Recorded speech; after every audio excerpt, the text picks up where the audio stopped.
بسم الله الرحمن الرحيم الحمد لله رب العالمين والصلاة والسلام على رسول الله أما بعد waxaan kusoo guda jirnay kitaabkeenii ahaa duruusu luqati alcarabiyati ligayri naadiqiina biha darsigii 13aad qaybta ba ayaan kusoo guda jirnay tamriinka labaad ayaan gudagelaynaa iqra aqri oo waktub qor haulaai ikhwatii kuwani waa walaalahay wiilasha ah wa haulaai akhawaati kuwanina waa walaalahay oo gabdhaha ah man haulaai alfatayaat gabdhahani waa kuwama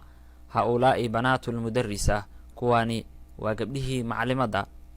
haulaai alfatayaat zamiilaati gabdhahani waa saaxiibaday aan isku fasalka nahay abuuhunna dabiibun aabahood waa dhakhtar wa ummuhunna mudarisa hooyadoodna waa maclimad ayna adaalibaat aljudud aaway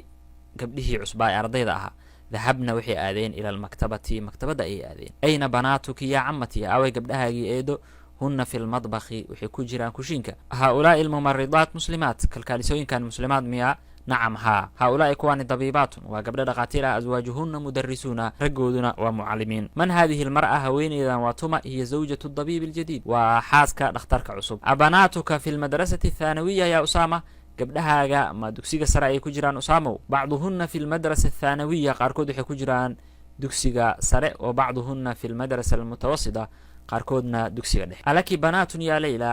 gabdha miyaa leedahay leeloy nacam haa lii banaatun kibaar aniga waxaan leeyahay gabdho waaweyn wahunna daalibaatun biljaamica waana arday jaamacadda dhigata man haulaai nisaau diwaal dumarkani dhaadheer waa kuwama hunna dabiibaat min amriika waa dhakhaatiir ka timid maraykanka addabiibaatu kharajna min almustashfa dhakhaatiirta waxay ka baxeen isbitaalka tamriinka saddexaad iqra'i almithaal huma xawil iljumal alaatiya midlahu tusaalaha aqri sidoo kale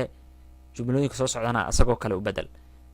زينب خرجت من الفصل زينب وحي كبحدي فصلك زينب وآمنة ومريم خرجنا من الفصل مركي بديهن محل رأسي نون النسوة مركي كلية تهانا محل ليها خرجت تاء تأنيث الساكنة أي الرأسينية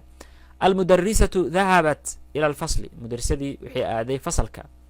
محل ليها مركي لجمعنا المدرسات ذهبنا إلى الفصل معلوماتك وحي آدين فصلك الطالبة الجديدة جلست في الفصل ardayada cusub waxay fadhiisatay fasalka addaalibaat aljudud jalasna fi lfasli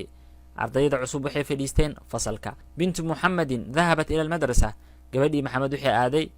madrasada banaatu muxamedin dahabna ila almadrasa gabdhihii maxamed waxay aadeen madrasada darsigani intaayuu nagu egyahay wassalaamu calaykum waraxmat ullaahi wabarakaatu